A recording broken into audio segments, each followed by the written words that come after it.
Well, gosh, all hemlock.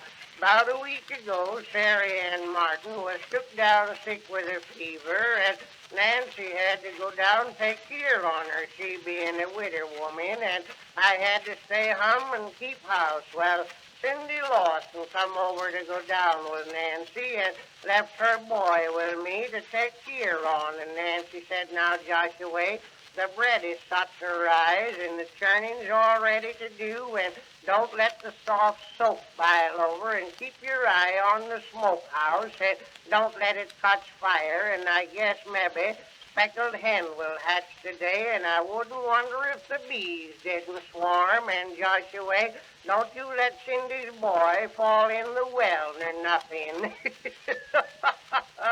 Gosh, I had a few things to do besides taking care of Cindy's boy, and that boy could ask more fool questions. He said to me, Uncle Joyce, where does the wind come from? Well, I told him some of it come from Ohio, and most of it come from Nebraska. He said, well, Uncle Joyce, what's Nebraska? I told him it was a state, and he said, well, Uncle Joyce, what's a state?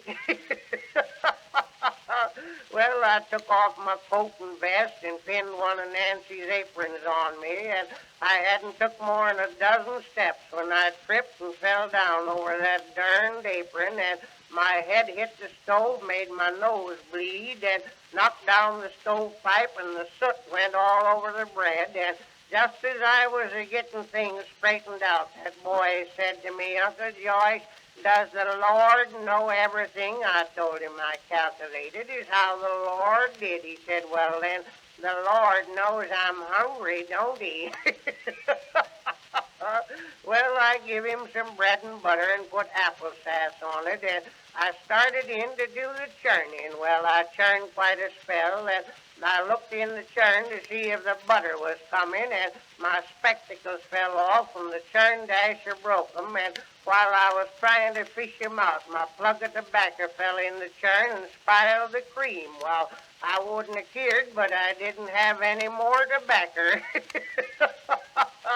Just then I heard that boy say, Uncle Joyce, is there a bug in it? And I looked around, and darn if he didn't have my watch open and was poking in it with a hairpin. Well, I took it away from him. He started to squall, and you could hear him a mile and a half. Well, I give him some maple sugar to keep him quiet, and just then the soft soap boiled over, and while I was trying to sot it off of the stove, it upsot, run all over the kitchen floor, and some of it run through a hole in my boot, and I had to go out and stick my foot in the rainwater barrel. Well, I heard that boy yelling when I got in the house. Darn if he didn't have his finger caught in the mouse trap, and I got it out and tied a rag around it, and he said, Uncle Joyce, it's a leaking, ain't it? Well, I heard a noise out in the hen house, and I went out there. Speckled hen had a lot of little chickens, and the cat was trying to get 'em. Well, I started to chase that cat, and the clothesline caught me under the chin. I turned about 4 somersets and sat down in the middle of a flower bed, and I heard that boy say, Uncle Joyce, a bee bit me.